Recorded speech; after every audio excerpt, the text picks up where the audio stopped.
नमस्कार दोस्तों, मैं मुकेश। दोस्तों, भारत के खिलाफ दशकों से जो चीन हमारी सीमाओं पर लगातार चालें चलता आ रहा है, जिसने हर ग्लोबल फोरम में हमारे खिलाफ साजिशें रची और हमेशा आंखें दिखाई, उसने अचानक अपना रूप पूरी तरह से बदल लिया है। बीजिंग के great wall of the people से एक ऐसा कूटनीतिक दांव चला गया है जिसने सीधे तौर पर भारत की तरफ दोस्ती का हाथ बढ़ा दिया है। दोस्तों, चाइना ने भारत को एक ऐसा बड़ा ऑफर दे दिया है जिसने सीधे तौर पर अमेरिका को भयंकर टेंशन के अंदर ला दिया है।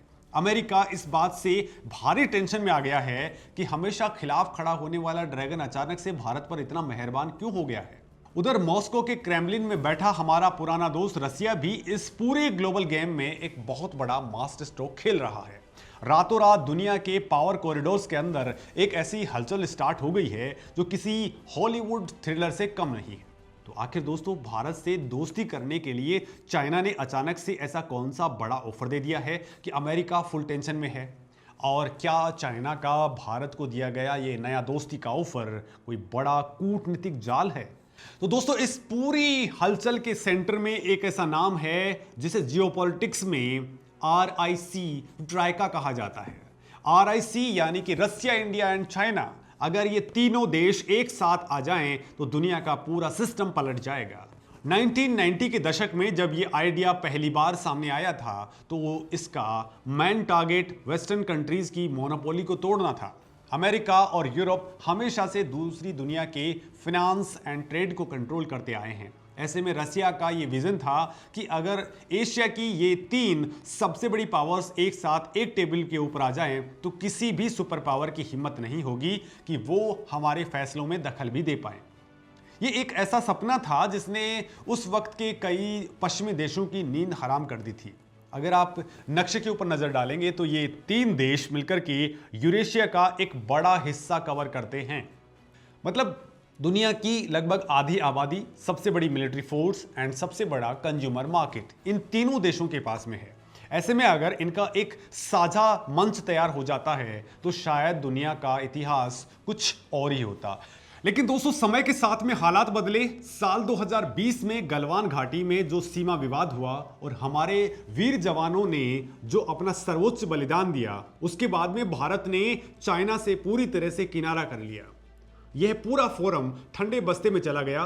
भारत का रुख एकदम साफ था कि जब तक सीमा पर हालात पहले जैसे नहीं हो जाते तब तक चाइना के साथ में कोई भी सामान्य रिश्ता नहीं रखा जाएगा। भारत ने एक के बाद में एक चाइनीज ऐप्स के ऊपर डिजिटल स्ट्राइक कर दी और उनके इन्वेस्टमेंट्स पर भी लगाम लगा दी और दुनिया को यह कड़ा संदेश दे दिया कि भारत की संप्रभुता के साथ में कोई समझौता नहीं हो सकता है। लेकिन आज के इस ग्लोबल माहौल में अचानक चाइना ने अपने सुर बदल लिए हैं और रसिया इस फोरम को दोबारा खड़ा करने की जिद पर अड़ चुका है। दोस्तों, चाइना की तरफ से बार बार ये बयान आ रहे हैं कि बॉर्डर के ऊपर अब सब कुछ नॉर्मल है। बीजिंग ये दिखाने की कोशिश कर रहा है कि वो भारत के साथ में मिलकर के ग्लोबल इकोनॉमी को लीड करना चाहता है, लेकिन असलियत कुछ और ही है। चाइना कोई संत नहीं है जो अचानक से दयालु हो गया है। इसके पीछे एक बहुत ही तगड़ा कैलकुलेशन है। दोस्तों, पिछले कुछ सालों में ग्लोबल सप्लाई चेन भारत की तरफ से तेजी से शिफ्ट हुई है। चाइना की अपनी इकोनॉमी इस वक्त बहुत ही मुश्किल दौर से गुजर रही है। वहां का रियल एस्टेट मार्केट पूरी तरह से क्रैश हो चुका है। विदेशी इन्वेस्टर्स पैसा निकाल करके भाग रहे हैं और वेस्टर्न पाबंदियों ने बीजिंग की कमर तोड़ दी है। चाइना का जो सबसे बड़ा हथियार था यानी कि उनका मैन्युफैक्चरिंग सेक्टर, वो अब चरमरा रहा है। वहां की युवा आबादी बेरोजगारी का सामना कर रही है और फैक्ट्रियां बंद हो रही हैं।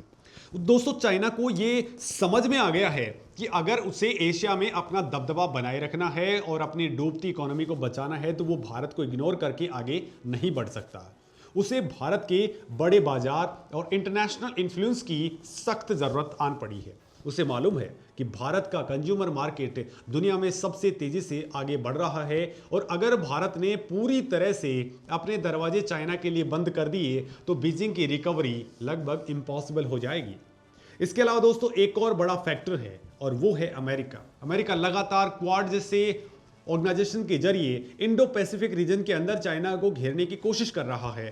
क्वाड यानी कि भारत, अमेरिका, जापान और ऑस्ट्रेलिया का वो शक्तिशाली समूह जिसने समंदर में चाइना की नींद हराम कर रखी है। चाइना का ये दोस्ती का ऑफर असल में अमेरिका की इसी घेराबंदी को तोड़ने का एक टूल है। बीजिंग दोस्तों चाहता है कि भारत को किसी भी तरीके से अमेरिका और वेस्टर्न खेमे से दूर रखा जाए, और अगर भारत रसिया और चाइना के साथ में अलाइन हो जाता है तो अमेरिका का पूरा गेम फेल हो जाता है। दोस्तों, चाइना भारत के जरिए अमेरिका को एक बहुत बड़ा संदेश देना चाहता है कि एशिया में अब वॉशिंगटन की दादागिरी नहीं चलेगी। यही वजह है कि व्हाइट हाउस में इस वक्त सबसे ज्यादा हड़कंप मचा हुआ है। अमेरिका अच्छे तरीके से जानता है कि अगर RIC सक्सेसफुल हो गया तो दुनिया में एक नया पावर सेंटर बन जाएगा और डॉलर की सुप्रीमेसी हमेशा के लिए खत्म हो जाएगी। अमेरिका की पूरी ताकत उसके डॉलर और उसके बैंकिंग सेक्टर के दम पर टिकी हुई है। अगर एशिया की ये बड़ी इकोनॉमीज अपना कोई अलग सिस्टम बना लेती हैं तो वॉशिंगटन का रिमोट कंट्रोल हमेशा के लिए काम करना बंद कर देगा। दोस्तों, अब इस पूरी पिक्चर में रूस की एंट्री को डिकोड करते हैं। प्रेसिडेंट व्लादिमीर पुतिन आखिर इस गठबंधन के लिए इतने ज्यादा उतावले क्यों हैं? क्या पुतिन भारत और चाइना के बीच नई दोस्ती करवाने की कोशिश कर रहे हैं? तो इसका जवाब है हाँ, लेकिन ये उनकी अपनी मजबूरी का नतीजा है। रसिया इस वक्त वेस्टर्न कंट्रीज के बहुत ही सख्त सैंक्शंस का सामना कर रहा है। ऐसे में पुतिन दुनिया को ये मैसेज देना चाहते हैं कि दुनिया की दो सबसे तेजी से बढ़ती इकोनॉमीज पूरी मजबूती से उनके साथ में खड़ी हैं। पुतिन ये दिखाना चाहते हैं कि वेस्टर्न कंट्रीज ने रसिया को आइसोलेट करने का जो ट्राई किया था वो पूरी तरह से फेल हो चुका है। रसिया के पास में नेचुरल रिसोर्सेज का भंडार है, भारत के पास में एक बहुत बड़ा मार्केट है और चाइना के पास में इंडस्ट्रियल फैसिलिटीज हैं। पुतिन का दिमाग इस वक्त इसी तिकड़ी को एक साथ लाने में जुटा हुआ है। लेकिन दोस्तों, रसिया के सामने एक बहुत बड़ी दुविधा भी है। आज के डेट में रसिया का सबसे बड़ा ट्रेडिंग पार्टनर चाइना है। रूस और चीन के बीच का ट्रेड कई गुना बढ़ चुका है। रूस की इकोनॉमी काफ़ी हद तक चाइना के सहारे चल रही है। वहाँ की सड़कों पर चाइनीज़ गाड़ियाँ दौड़ रही हैं, वहाँ के बाज़ारों में चाइनीज़ सामान भरा पड़ा है। लेकिन दूसरी तरफ भारत रसिया का एक ऐसा ऐतिहासिक पार्टनर है जिसने हर मुश्किल वक्त में मॉस्को का साथ दिया है। जब पूरी दुनिया रसिया के ऊपर अंगुलियां उठा रही थी तब भारत ने एक स्वतंत्र नीति अपनाते हुए अपने देश के हितों को सर्वोपरि रखा और अपनी ज़रूरत के हिसाब से रसिया के साथ में व्यापार जारी रखा। दोस्तों, रूस का सबसे बड़ा डर यही है कि कहीं भारत और चाइना के बीच में कोई बड़ा टकराव ना हो जाए। अगर एशिया की इन दो ताकतों के बीच में टेंशन बढ़ती है तो रसिया को किसी एक को चुनना पड़ेगा, जो उसके लिए नामुमकिन टास्क है। वो ना तो अपने इकोनॉमिक लाइफलाइन यानी कि चाइना को नाराज कर सकता है और ना ही सबसे भरोसेमंद पार्टनर भारत को इग्नोर कर सकता है। लिहाजा दोस्तों, रसिया एक मीडिएटर बनकर के भारत और चाइना को एक ही मंच पर लाना चाहता है। रसिया ये बिल्कुल नहीं चाहता कि भारत पूरी तरह से अमेरिका के बिल्कुल करीब चला जाए, क्योंकि दोस्तों भारत के बिना रसिया का ये RIC प्लान एकदम अधूरा है। पुतिन की कोशिश है कि किसी भी तरह से इन दोनों के बीच में कड़वाहट को कम किया जाए ताकि रसिया का अपना बैलेंस बना रहे। रसिया चाहता है कि अगर भारत पूरी तरह से वेस्टर्न कंट्रीज के खेमे में चला गया तो मॉस्को एशिया में बिल्कुल अकेला पड़ जाएगा और चाइना उस पर पूरी तरह से हावी हो जाएगा। लेकिन ये सब इतना आसान नहीं है। भारत के लिए इस ऑफर को एक्सेप्ट करना आग से खेलने जैसा है। भारत को RIC पर फैसला लेने से पहले चाइना की नीयत को 1000 बार परखना होगा। सबसे पहली और सबसे बड़ी प्रॉब्लम है हमारा पड़ोसी देश पाकिस्तान। ये पूरी दुनिया जानती है कि पाकिस्तान की पूरी मशीनरी और उसके सारे सिस्टम्स आज चाइना के दिए हुए फंड्स और हथियारों के ऊपर चल रहे हैं। पाकिस्तान को 80% मिलिट्री हार्डवेयर्स सीधा बीजिंग से मिल रहे हैं। हमारे देश के खिलाफ जो भी अशांति फैलाने वाले गुट काम करते हैं या जो प्रॉक्सी वॉर चलते हैं, उसे कहीं ना कहीं बैकडोर से चाइना का ही साइलेंट सपोर्ट होता है। दोस्तों, चाइना ने सीपैक नाम का जो बहुत बड़ा कॉरिडोर पाकिस्तान में बनाया है उसे असल में भारत को घेरने की एक बहुत बड़ी साजिश का हिस्सा माना जाता है। चाइना हमेशा से पाकिस्तान को एक प्यादे की तरह इस्तेमाल करता आया है ताकि भारत हमेशा उलझा रहे और एशिया में एक ग्लोबल पावर के रूप में ना उभर सके। ऐसे में दोस्तों, भारत के लिए ये डाइजेस्ट करना बहुत मुश्किल टास्क है कि जो देश हमारे सबसे बड़े विरोधी को ऑक्सीजन दे रहा हो, हम उसी के साथ एक ही मंच पर बैठ कर के दोस्ती की कस्में खा जाएं। क्या पाकिस्तान को हर कदम पर समर्थन देने वाला चाइना वास्तव में भारत का सच्चा दोस्त बन भी सकता है? ये एक ऐसा सवाल है जो साउथ ब्लॉक में बैठे भारत के हर रणनीतिकार के दिमाग में खटक रहा है। भारत का सीधा सा सिद्धांत है कि जो हमारे पड़ोस में अशांति के बीज बो रहा है उस पर कूटनीतिक मंचों पर कैसे भरोसा किया जा सकता है। जब तक चाइना अपनी इस दोहरी नीति को नहीं छोड़ता तब तक नई दिल्ली की तरफ से कोई भी ग्रीन सिग्नल मिलना इम्पॉसिबल है। एक और एंगल है दोस्तों जिसने दिल्ली के रणनीतिकारों को चौकन्ना कर रखा है, वो है रसिया और पाकिस्तान के बीच में बढ़ती हुई नजदीकियां। दोस्तों पिछले कुछ टाइम से पाकिस्तान ने रसिया से सस्ता क्रूड ऑयल खरीदना स्टार्ट किया है। बात सिर्फ ऑयल तक सीमित नहीं है, मिलिट्री ड्रिल्स और वेपन सप्लाई को लेकर के भी दोनों देशों में लगातार मीटिंग्स हुई हैं। भारत के लिए ये एक बहुत ही गंभीर सिचुएशन है। जो रसिया हमेशा से भारत का एक एक्सक्लूसिव पार्टनर रहा है, वो अब हमारे पड़ोसी के साथ भी अपने रिलेशंस को नॉर्मल कर रहा है।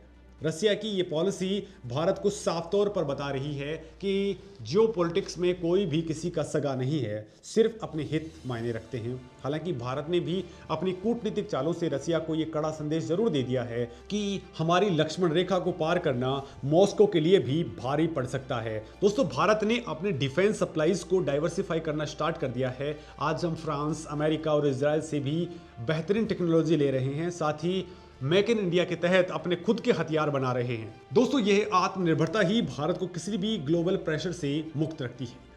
तीसरा और सबसे बड़ा जो डेंजरस पॉइंट है दोस्तों, वो है रसिया और चाइना की बिना लिमिट वाली पार्टनरशिप। दोस्तों पिछले कुछ सालों के बाद से रसिया पूरी तरह से चाइना के ऊपर डिपेंडेंट हो गया है। इन दोनों का व्यापार बहुत ऊंचाइयों पर जा चुका है, जबकि भारत और रसिया का व्यापार अभी भी इसके मुकाबले काफ़ी पीछे है। भारत का सबसे बड़ा कंसर्न ये है कि कल को अगर चाइना ने रसिया के ऊपर कोई भारी प्रेशर डाला तो क्या मॉस्को उस प्रेशर को झेल पाएगा? क्या रसिया इस पूरी तरह से इंडिपेंडेंट होकर के भारत का साथ दे पाएगा या फिर उसे बीजिंग की तरह लाइन फॉलो करनी पड़ेगी? ये एक ऐसा सवाल है, ऐसा खतरा है जो भारत को RIC में पूरी तरह से शामिल होने से रोकता है। दोस्तों इतिहास गवाह है कि जब भी किसी देश ने चाइना के ऊपर अपनी डिपेंडेंसी को बढ़ाया है, चाइना ने उसे एक साइलेंट कर्ज के जाल में फंसा करके उसकी पूरी विदेश नीति को हाईजैक कर लिया है। भारत ये कभी नहीं चाहेगा कि उसका कोई पुराना सहयोगी पूरी तरह से किसी तीसरे देश से कंट्रोल में हो। आज भारत एक ग्लोबल पावर बन चुका है। हमारी इकोनॉमी बहुत तेजी के साथ में आगे बढ़ रही है। हमारी फॉरेन पॉलिसी एकदम क्लियर है। हम किसी भी कैंपेन का हिस्सा नहीं हैं। जब हमें ज़रूरत होती है तो हम अमेरिका के साथ नेवल एक्सरसाइज करते हैं और जब हमें सूट करता है तो हम रसिया के साथ में ऑयल खरीदते हैं। दोस्तों हमारी यह इंडिपेंडेंट अप्रोच ही हमारी सबसे बड़ी ताकत है। चाइना का ये ऑफर देखने में भले ही एक बहुत बड़ा मौका लग रहा हो, लेकिन इसके अंदर बहुत सारे हिडन ट्रैप्स हैं। चाइना चाहता है कि भारत इस फोरम में उलझ जाए और एशिया में बीजिंग को कोई चैलेंज करने वाला ना बचे। दुनिया जानती है कि भारत आज ऐसा स्विंग स्टेट बन चुका है जिसका कोई भी ग्लोबल समीकरण पूरा नहीं हो सकता है। अमेरिका को भी भारत चाहिए और रसिया को भी भारत की ज़रूरत है और इसी ताकत का इस्तेमाल करते हुए भारत बहुत ही ठंडे दिमाग से अपने पत्ते खेल रहा है। दोस्तों चाइना बार बार इंटरनेशनल मीडिया में कह रहा है कि बॉर्डर सिचुएशन अब स्टेबल है, लेकिन ग्राउंड रियलिटी कुछ और ही है। सैटेलाइट इमेजिनरी और डिफेंस एक्स रिपोर्ट्स हैं वो ये बता रही हैं कि लाइन ऑफ एक्चुअल कंट्रोल के पार अभी भी हैवी डिप्लॉयमेंट मौजूद है। उनकी मिलिट्री इंफ्रास्ट्रक्चर का काम बहुत तेज़ी से चल रहा है। वो नए बंकर्स बना रहे हैं, नई हाईवेज बना रहे हैं और अपने एयर बेसिस को अपग्रेड कर रहे हैं। दोस्तों भारत का स्टैंड बिल्कुल स्पष्ट है। जब तक बॉर्डर पर अपनी पहले वाली पोजीशंस बहाल नहीं हो जाती तब तक बिजनेस एज यूजुअल नहीं हो सकता है। सिर्फ मीठी बातों से और कूटनीतिक बयानों से भरोसा नहीं जीता जा सकता है। एक्शन ग्राउंड पर दिखना चाहिए और जब तक ये एक्शन नहीं दिखता है तब तक दोस्तों कोई भी त्रिकोणीय फोरम सिर्फ ये एक दिखावा बन करके रह जाएगा। भारत अब वो 1962 वाला भारत नहीं रहा जो हिंदी चीनी भाई भाई के नारों से आकर के अपनी सुरक्षा के साथ में ढील दे देगा। आज भारत की सेना अत्याधुनिक हथियारों से लैस है, सीमा पर 24 घंटे मुस्तैदी से डटी हुई है। तो चलिए दोस्तों इसे थोड़ा और गहराई से समझते हैं। आज की डेट के अंदर असली पावर सिर्फ बंदूक नहीं है बल्कि टेक्नोलॉजी के फील्ड से है। सेमीकंडक्टर्स के फील्ड में और सप्लाई के कंट्रोल में चल रहा है। अमेरिका ने अपनी चिप मैन्युफैक्चरिंग टेक्नोलॉजी को चाइना के लिए पूरी तरह से ब्लॉक कर दिया है। चाइना इस वक्त तड़प रहा है, उसे अल्टरनेटिव मार्केट चाहिए। चाइना की बड़ी टेक कंपनियों पर दुनिया भर में बैन लग चुके हैं। उनका डेटा चोरी का नेटवर्क एक्सपोज हो चुका है और कई देशों ने उनके 5G इंफ्रास्ट्रक्चर को भी बाहर का रास्ता दिखा दिया है। वहीं दोस्तों भारत आज मैन्युफैक्चरिंग हब बनने की रेस के अंदर बहुत आगे निकल चुका है। दुनिया की बड़ी बड़ी टेक कंपनियां भारत में अपने प्लांट सेटअप कर रही हैं। ताइवान से लेकर के अमेरिका तक की कंपनियां अब भारत को एक भरोसेमंद डेस्टिनेशन मान रही हैं। भारत सरकार की PLI स्कीम ने मैन्युफैक्चरिंग सेक्टर के अंदर एक नई जान फूंक डाली है। दोस्तों चाइना ये देख रहा है कि जो इन्वेस्टमेंट पहले उनके शहरों में जाता था वो अब भारत की तरफ मुड़ रहा है। आज दोस्तों भारत में स्मार्टफोन से लेकर के इलेक्ट्रिक व्हीकल्स तक का प्रोडक्शन रिकॉर्ड स्तर के ऊपर हो रहा है। चाइना की ये नई दोस्ती असल में उन इन्वेस्टमेंट्स को रोकने और उसे एक स्टेबल इन्वायरमेंट का इल्यूजन क्रिएट करने की एक चाल है। वो दुनिया को दिखाना चाहते हैं कि एशिया में सब कुछ ठीक ठाक है ताकि इन्वेस्टर्स वापस चाइना की तरफ रुख कर ले। चाइना की ये नई दोस्ती कोई दिल का बदलाव नहीं है बल्कि ये उनकी मजबूरी और एक सोची समझी रणनीति का हिस्सा है। वो अच्छे तरीके से जानते हैं कि अगर भारत की ग्रोथ ट्रेजेक्ट्री इसी रफ्तार से आगे बढ़ती रही तो आने वाले कुछ ही सालों के अंदर एशिया का निर्विवाद लीडर भारत बन जाएगा। चाइना की पूरी कोशिश इस रफ्तार को धीमा करने और दुनिया को ये भ्रमित करने में लगी है कि वो शांति चाहता है, लेकिन दोस्तों असल में वो एक नया आर्थिक जाल बुन रहा है। इसके अलावा दोस्तों इंडियन ओशन यानी कि हिंद महासागर में जो कुछ चल रहा है उसे भी इग्नोर नहीं किया जा सकता है। चाइना लगातार अपने नेवल प्रेजेंस बढ़ा करके भारत को घेरने की कोशिश करता रहा है। उसने श्रीलंका के हम्बनटोटा से लेकर के पाकिस्तान के ग्वादर पोर्ट तक अपना दबदबा बनाने की कोशिश की है, जिसे स्टिंग ऑफ पर्ल्स कहा जाता है। लेकिन भारत ने भी अपनी नेवल फ्लीट को जबरदस्त तरीके से अपग्रेड किया है। हम अपने आइलैंड्स बेस को मजबूत कर रहे हैं, अपने समुद्री रास्तों पर अपनी सीधी नजर रखी हुई है। भारत की नौसेना आज समंदर में एक बहुत बड़ी ताकत बनकर के गश्त कर रही है। दोस्तों चाइना जानता है कि अगर कोई भी ग्लोबल क्राइसिस होता है तो भारत के पास में वो पावर है, वो चाइना की एनर्जी सप्लाई को 20 समंदर में ही ब्लॉक कर सकता है।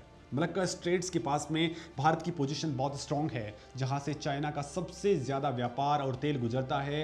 ये डर बीजिंग को दोस्तों बहुत अच्छे तरीके से मालूम है, लिहाजा वो बातचीत की मेज पर आकर के रिस्क को न्यूट्रलाइज करना चाहता है। वो चाहता है कि भारत समंदर में अपनी आक्रामकता कम कर दे और चाइना को एक सुरक्षित रास्ता मिल जाए। दोस्तों यह उसकी सुरक्षा संबंधी घबराहट को भी एक बहुत बड़ा सबूत दे रही है। अगर हम दोस्तों एक पल के लिए ये मान भी लें कि RIC काम करने लगता है और तीनों देश एक साथ नजर भी आते हैं तो क्या दुनिया में नए शीत युद्ध जैसी पोजीशंस बन सकती है? बिल्कुल बन सकती है।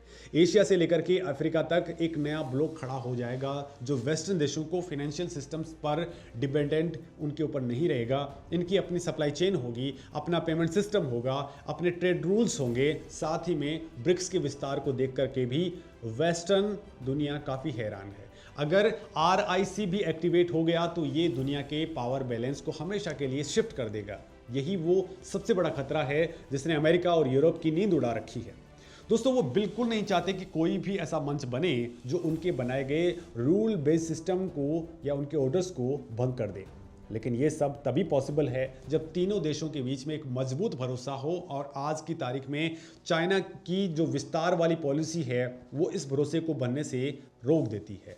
जो देश अपने हर पड़ोसी की ज़मीन पर अपना दावा ठोकता हो, जिसकी नीतियां हमेशा दूसरों को दबाने की रही हो, उस पर आंख बंद करके विश्वास करना किसी भी देश के लिए एक बहुत बड़ी भूल साबित होगी। दोस्तों फिलीपींस से लेकर के ताइवान और वियतनाम से लेकर के इंडोनेशिया तक हर कोई देश चाइना की दादागिरी से परेशान है। भारत इस गलती को दोहराने के मूड में बिल्कुल नहीं है। हमारी लीडरशिप इस पूरे जियोपॉलिटिकल गेम को बहुत ही बारीकी से समझ रही है और हम बिना कोई शर्त को मनवाए किसी भी ऐसे गठबंधन का मोहरा नहीं बनेंगे। दोस्तों आपको क्या लगता है, अगर 3 देश एक साथ आ गए तो क्या होगा? कमेंट करके जरूर बताएं। नमस्कार।